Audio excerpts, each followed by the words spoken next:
Hey, how you doing? Firstly, please forgive the hair. Barbers have been closed for 3 months here in the UK, and they open up again in 1 week's time, and I can't wait. If it was been up to me, I'd have just shaved the bloody lot off, but it isn't, so I look like this. But, you know, the whole country looks like this, so such is life. Anyway, this video is not about me and my hair. This is about a guy called Iain Abernethy.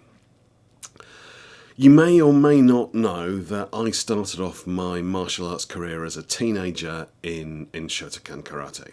No, it's not strictly true. I started off very briefly with a flirtation with Aikido, but we don't talk about that.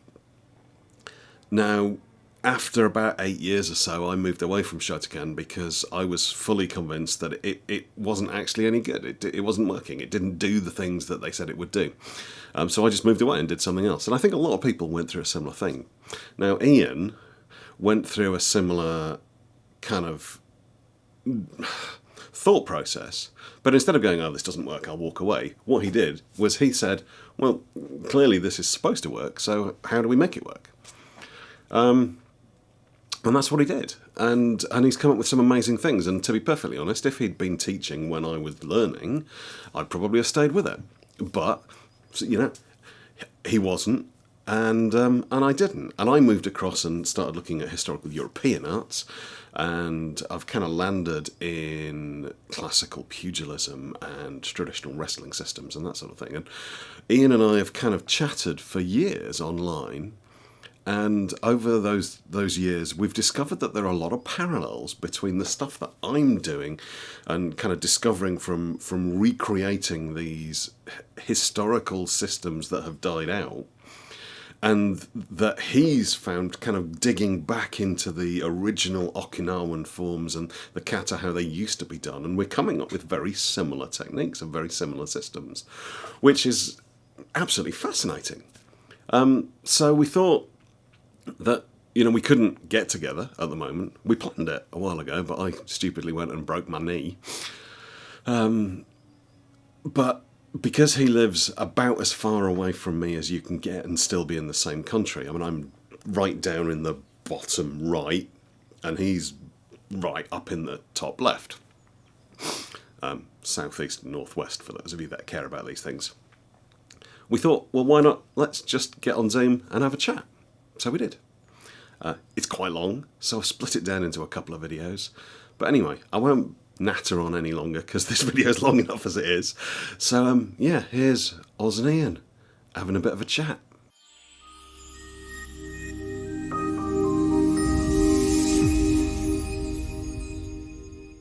So yes, I don't really know the best way to start. What I'll probably do is I'll record a little intro separately, just saying that, yeah, no, we've had a bit of a chat, and then I can kind of summarize a little bit because I haven't got a clue what we're going to talk about, to be honest.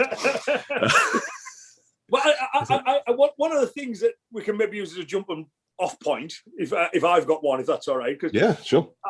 I've always been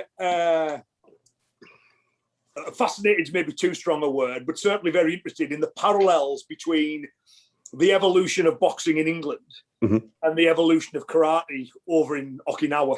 Yes.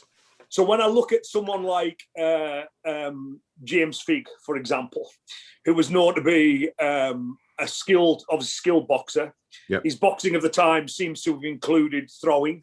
Yes, definitely. Sword fighting, weapons work, all that kind of stuff. So we've got this wide, holistic martial art. About the same time period, you've got this major figure in karate history, Matsumura, again, who's this, working for the Okinawan Kings, who has this broad base of art that's been practicing, and I always see Figg and Matsumura to be strange kind of parallels because they're alive about the same time. And then over time, of course, and what happens is the two arts, modern boxing becomes highly specialized in one area. And I would suggest that karate has done the same thing, has been highly specialized. So it's quite interesting to look at these historical evolutions for yes. Positive and negative. Yeah. Yeah, absolutely. It's really interesting how despite the fact that these societies weren't really in contact, I'm talking they've gone through in effect the same transition. it's I think one of the interesting things is that the kind of the different way that modern practitioners seem to view it, because within boxing there's very much it's this idea that the old stuff wasn't actually that good. And we've got better and better at doing it, and now we're kind of at this pinnacle. And you know, I mean, the very video that I put out We were chatting about, seems yeah. to have picked up a bit of traction again recently, talking about, you know, the fact that we used to be quite good at this stuff. So, but yeah, whereas with the Japanese arts, it seems almost that they accept that the old stuff was probably awesome. and in karate especially, I mean, with kata, that people are still teaching these moves, even though they don't really necessarily understand what it is they're teaching. They're still doing it because they understand at least that that's where the soul of the art sits. Yeah. And I guess that kind of brings us a little bit on to what it is you do, because you've got a bit of a reputation of being the bunkai guy. Right? I'll take that. Yeah, well, good. Yeah, fair enough. I think it's probably fair. I'll run with that. But I think this is just to quickly touch on your point before I jump into that. But I think it's the different measures that are used now. So karate is this holistic civilian system that, through political and cultural pressures, the martial arts are regarded as being old-fashioned, outdated, no interest in those. But at the same time, Japan's want to rapidly modernize its military, realizing that it's not anywhere near as developed in the West. So anything that produces fit young recruits for the army is regarded as being a good thing. So you get this pressure. Then you reach a certain point where karate gets defanged and declawed quite a little bit. And they start measuring how good something is, not by its combative function, but tradition becomes one of the measures. I would suggest that boxing's never had that. You know what I mean? So, you know, so as a result in karate, they'll go, oh, this is how it was done in the old. It's that logical fallacy of appeal to authority. It was older, therefore it's better. Whereas it seems that boxing's got the exact opposite of that, where it's appeal to, you know, novelty. You know, that it's old and it's better. But that's my thing, is I'm somewhere between the two. So when I started karate, the kata, I remember seeing an orange belt do Pinan Nidan, which in retrospect probably wasn't that great a rendition of it. But I remember seeing, what the hell is that thing? That looks so cool.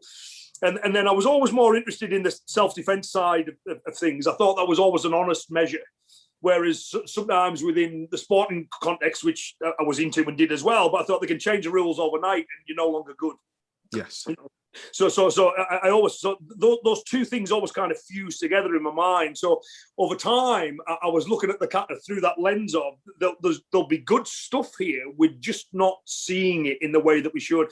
And the deeper I dove into it and the more I explored it, the more the kata started to speak to me. So I'm in this strange position now where I really do draw on that stuff from antiquity, but I don't want to be bound by it either. You know what I mean? So because I think the true tradition of karate has been one of constant change. So I want to take all that really good stuff that people have maybe neglected a little bit, and then I want to look at ways in which we can train it more effectively and more, you know, with modern kit, modern training methods, and try and make it as good as we can. Yeah, but I think that there's a lot of really good stuff tucked away in the kata that, once you point it out to people, is mind-numbingly obvious. That's the other thing. Yes. You know, they have these weird block kick punch combinations, and then you go, well, look, you know, maybe this is a throw, you know, not a turning block, and they go, oh yeah, that's obvious. You know, it's there to be seen. Yeah. Well, I think it's really interesting that you said that, you know, you were looking at it trying to almost reverse engineer to find out what was going on, that there were these really cool moves that didn't seem to work, and you wanted to find out what it was they actually were. Because I mean, I started off in, well, I say I started off in karate. That's not strictly true. I started off in Aikido, but we don't talk about that. And I did 8 years of Shotokan with it in the KUGB, and I hit the same point. And I remember being taught kata and thinking that it didn't seem to make sense. And then there was one point, I can't remember what it was. I was training for a grading. I think it might have been a purple belt or something like that. And I don't remember what kata it was, but I remember being told by my instructor at the time, oh no, we've changed how we do this kata now. And me thinking, well, how can we change it? Isn't it supposed to be this old thing that's been passed down from person to person, and now you're going, oh no, we're going to do it differently because this way fits our modern interpretation. So at that point, I was just, well, clearly this is bollocks, and went off to find something else. Whereas you've had a much more sensible approach to it and gone, this doesn't feel right. Let's have a look and see what actually does work that fits. And I just wonder, is that a reflection of karate at the time? Because I guess we're of an age and we're training of roughly the same time. Well, I think so. So I mean, karate had been around long enough in the UK there to become firmly established. We had our own, my instructors were taught by the Japanese who moved over here. Yes, absolutely. Yes, but so it's been through that filter of Western culture at least once. And where I think, in my case, I think what really helped is I've never had a closed-minded instructor. I know that's quite common, and people complain about it to me endlessly. But I never had that. If I had an idea or a thought, it was always explore that thought, you know what I mean? And they would help me do it, you see. Yeah. So this idea of looking into the kata to explore it a bit more was something that was actively encouraged and supported, and I got help and guidance to do that. Whereas I know in some cases, no, shut up, do your kata like we've told you to do it, you see. So I didn't have that thing. So I was let off the leash a little bit. Yeah. Okay. Yeah. Well, maybe that's the difference then. Maybe that's exactly what. Because I mean, I remember it as being very hierarchical, and you've got to know your place and do as you're told, and if you're lucky, you might get to move slightly to the left in the line in the dojo, and that's about it. That's all you can hope for. Yeah. So yeah, I mean, we had the trappings of the etiquette were always there, but again, I think when Westerners do it, not always, of course, but when you leave the dojo has been left. Yes, you know what I mean. So then those kind of conversations will happen, both inside and outside. So yeah, I was lucky with the people that I had as peers and the guidance I received. So yeah. Was never told, shut up and know your place. Not in karate, anyway. I don't think I was ever specifically told that. But yeah, there was definitely an implication of that. Yeah. And then, of course, you get the fun of it then, you see, because I also must admit, part of me likes I enjoyed the puzzle of it and the history of it. So you then have to start looking at, okay, if I want to understand these things more, I need to understand them in the correct historical context. So you start reading a lot of the work of the old masters, you can start reading a lot of the work of the historians, and there's an awful lot of information in the past masters wrote about, how to understand kata, which are now completely ignored. There's even bits where they ridicule the way that they can see people starting to view kata today, so you get the historical lens. I can then look at that through the kata, understanding what a real fight is like and what should be going on within there. And then it just starts to speak. It's just a matter of, learning the language and the historical context of the kata. And once you've got that, they're not really that hard to understand. I always think it's just like you need that Rosetta Stone to use that's the thing. You need something to help you translate it. It must be very similar for you guys as well. I mean, you guys have got a whole host of much better than we have. Yeah. Well, I think it's a really interesting parallel, isn't it? Because I mean, I kind of round about the time I was getting disillusioned with karate, I discovered the kind of the existence of these historical European systems that had died out, and that people had actually written it down, and there were these training manuals going all the way back to the Tudor period. Yeah. And thinking, well, this is fantastic, but how can you learn it? And the idea that you just have to test it. Yeah. And you read it through and you figure it out and you go, oh, well, does it mean this? All right, come here. Right, let's give it a try. So if you do this, this should work. And you find yourself, I don't know, I've been punched in the face or getting dumped on your ass on the ground and go, okay, yeah, I don't think we got that right. Was it me or was it the source? And again, it's that really, it's really hard to know if you've got it wrong academically or whether you've got it wrong just because you're not actually very good. And I guess it's a really slow process, but over years and years you just keep doing it and you keep trying and you keep testing and you keep refining and eventually you come up with stuff that works. And I guess to a degree that's probably a similar process to 100% what you've been going through as well. Yeah, 100%.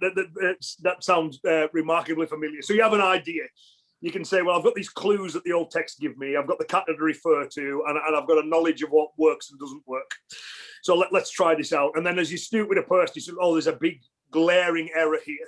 There's a major problem. If the enemy does this, I'm absolutely ruined at this point. So I think at that point, you've either got one of two options. As you say, you can say, well, the form is lacking, the kata is incorrect, or my understanding of it is incorrect.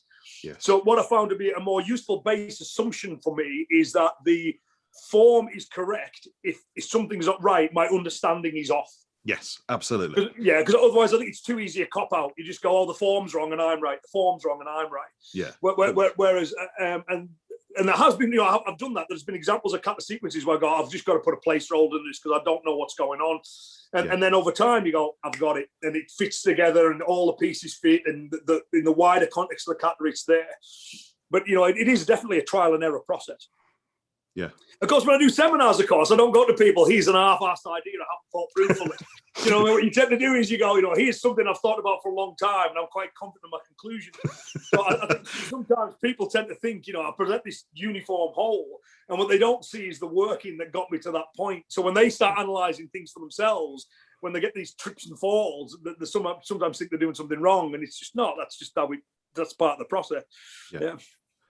No, absolutely. I think it's really interesting, and that kind of assumption that the fault is with you rather than with the art. I think you have to start there. But again, with the European sources, every now and again you'll come across one that actually says that there's a problem with the manual. And there's one of the oldest ones, I-33, is a sword and buckler manuscript. I think it's written in a bizarre mix of medieval High German and Latin.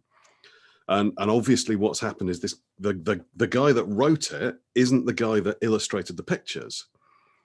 And if you just follow what the pictures show you, you'll get it wrong, because he says really clearly in the text, when you finally manage to translate it, that this picture's not quite right. And so you just go, oh, hang on a minute, maybe some of these sources aren't right after all. Yeah. And it's really difficult to know. I did a seminar a while ago. I was teaching a seminar. It was a wrestling thing, and I'd found my old notebook from the first time I ever trained with Billy Robinson. Those of you that are watching, Billy Robinson was an old catch wrestler who taught people like Sakuraba and Josh Barnett and Eric Paulson and people like that.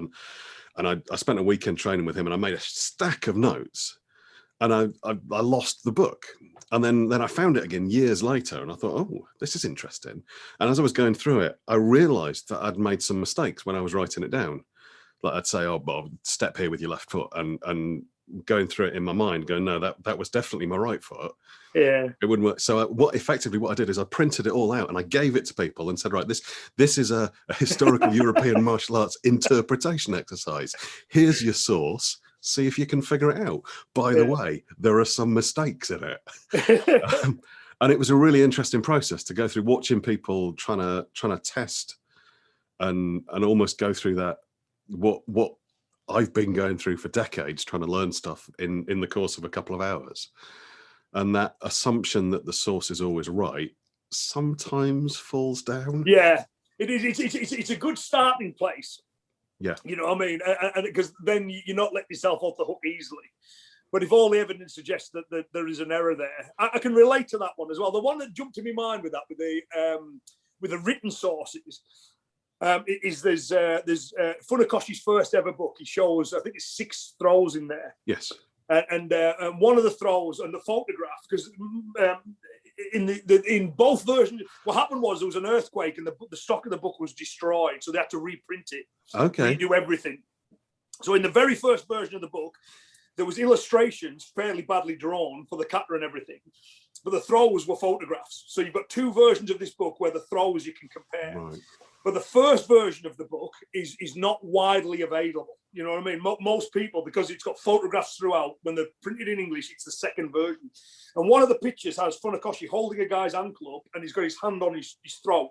Yeah. And the text talks about the hand movement, to make contact, replace with the one, strike the throat, and then he just simply says, and then twist to throw him.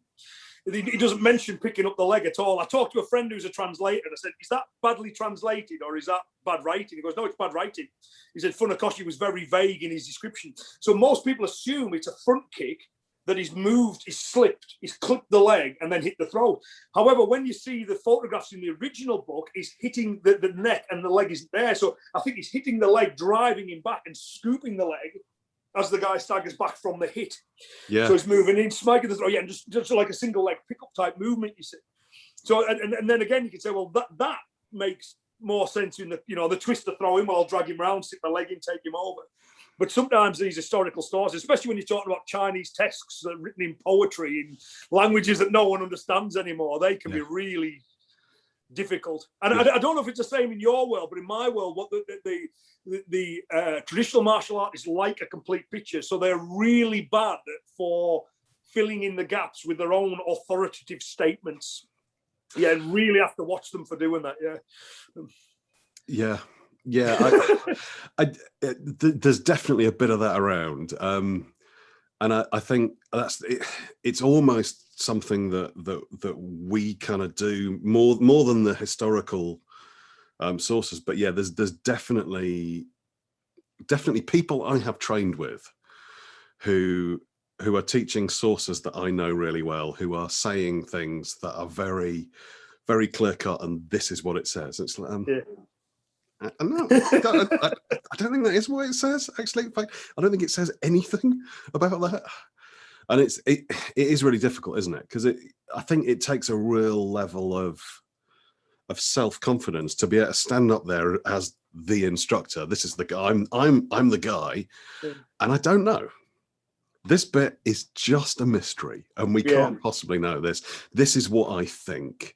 This seems to work. This is why I've come up with that. But there are other sources, there are other interpretations, there are other ways of thinking about this.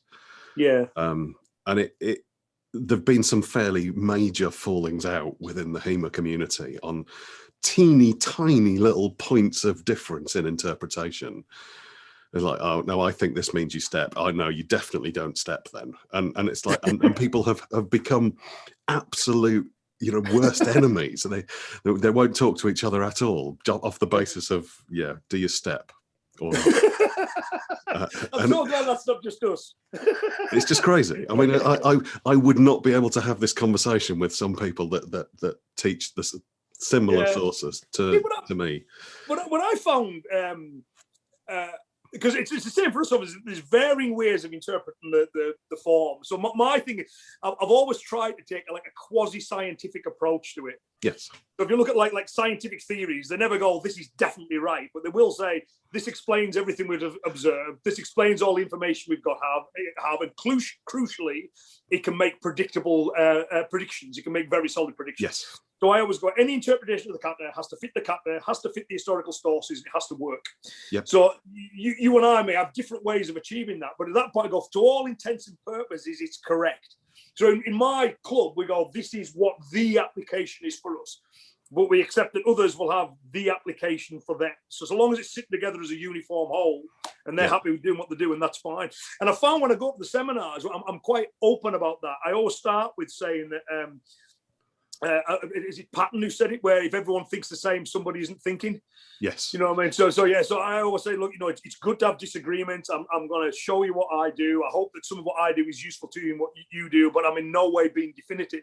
And I find that opens people up a little bit more. They don't feel they have to defend their own position then. They can just, let's see what Iain's got to offer. And it tends to make for a more friendly experience, So, and I'm always happy to say, I always say, I don't know is always an acceptable answer. Yeah. So I must admit, I've always done something similar when I've been teaching seminars. Is I start off by saying, look, I'm gonna get you to do all sorts of stuff, and some of it's going to seem really weird and bizarre. And the basic principle is that if I can't justify it, you don't have to do it. So if you've got any questions about why we're doing stuff, just ask, throw it out there. And if it turns out I've just made it up, fine. It's entirely down to you. So that I think that questioning mindset I think is really important. And I think that from what you're saying, it sounds very much like you kind of had that from the beginning in karate. So I guess you've been quite lucky. Yeah, I think so. I mean, I think with the instructors that I've got, because it depends how. See, I like it if I'm teaching somebody and they're going, well, why this? What are we doing with this? I find that brings out the best in me because I have to answer those questions. Yes. And it helps them understand the method better. So I'm naturally, to understand something, I want to question it. I always like to push back a little bit and see how robust the idea is in all areas of my life. And thankfully, I've always had good instructors who, when I did that, they were more than happy to get engaged with that conversation, you see. Which, again, I mean, if I had reached the conclusion that this kind of stuff is useless, I would have dumped it.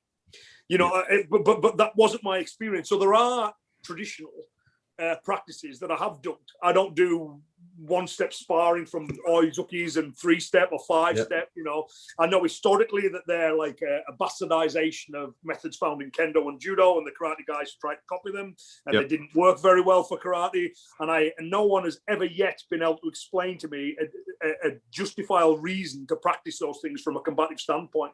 So all of that got dumped. So I am prepared to kind of reject things. I'm not holding the traditional art interests me more than others, but because I like, similar to you, I guess, I just like feeling part of that tradition. It's quite, absolutely. Yeah, but I don't want to do something I regard to be ineffective or a waste of time within that either. You know, so if I can, and again, I also this is weird. The weird thing is that was the tradition. You know, they always were. You know, I'm again same in your world. If someone shows them a better way to punch, a better way to throw, a better way to hold a sword, fire an arrow, they're going to do it. Yeah, absolutely. Yeah, damn right.